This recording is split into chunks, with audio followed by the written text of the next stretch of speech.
Hello.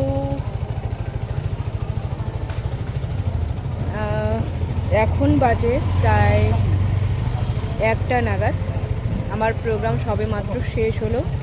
আমি programme থেকে এখন রুমের দিকে যাব। তো আমি ভিডিওটা করতে বাধ্য হলাম, কেন কি এখানে হচ্ছে, এটা হলো বিয়ের সেই মণ্ডপ, তার সামনেই কিন্তু জুবিন স্যারের ছবি রয়েছে, যেটা আমি দেখে ভীষণ ভালো লাগলো। আশা মানে জুবিন স্যার, তো জুবিন স্যারের সেই ছবিটা, সেখান থেকে আমি ছবিতে ভিডিওটা করছি। তো যাই হোক, স্যার এখন জীবিত থাকলে পরে আরও খুবই ভালো লাগতো, কিন্তু তবুও তার স্মৃতিগুলো এই যে রয়ে গেছে।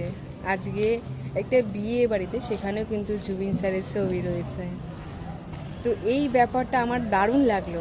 আজকে যদি ক্লাব প্রোগ্রাম হতো ব্যাপারটা কিন্তু অন্যরকম ছিল, কিন্তু এখানে কিন্তু বিয়ে বাড়ির প্রোগ্রাম, তা সত্ত্বেও এখানে জুবিন স্যারের সেই সুন্দর একটা স্মৃতি এখানে লাগিয়ে রেখেছে।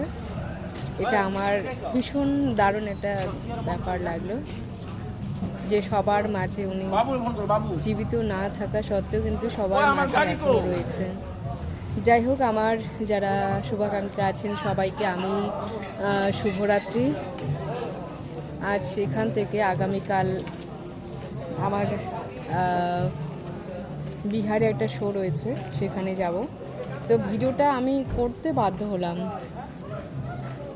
হলাম বলতে আমি ইচ্ছাকৃত ভিডিওটা করলাম, কেন কি জুবিন স্যারের এখানে গেটে সুন্দর একটা ছবি, যার কারণে আমি ভিডিওটা না করে পারলাম না। তাই তোমাদের সাথে এই সুন্দর একটা মুহূর্ত তোমাদের সাথে শেয়ার করলাম। আশা করি ভালো লাগবে। আর আসামে যারা আমার ফ্রেন্ড রয়েছে অবশ্যই ফলো করবেন। আমার যদি কারোর আপনাদের প্রয়োজন হয় কন্ট্যাক্টের জন্য, আমার ফেসবুক পেজ নমিতা স্যাক্সোফোন, সেখানে ফলো করবেন। সেখানে আমার রয়েছে পুরো আপডেট, ভিডিও থেকে শুরু করে আমার নাম্বার থেকে শুরু করে সমস্ত কিছু রয়েছে। আপনারা কন্ট্যাক্ট করবেন। খুব ভালো থাকবেন, সুস্থ থাকবেন। ধন্যবাদ।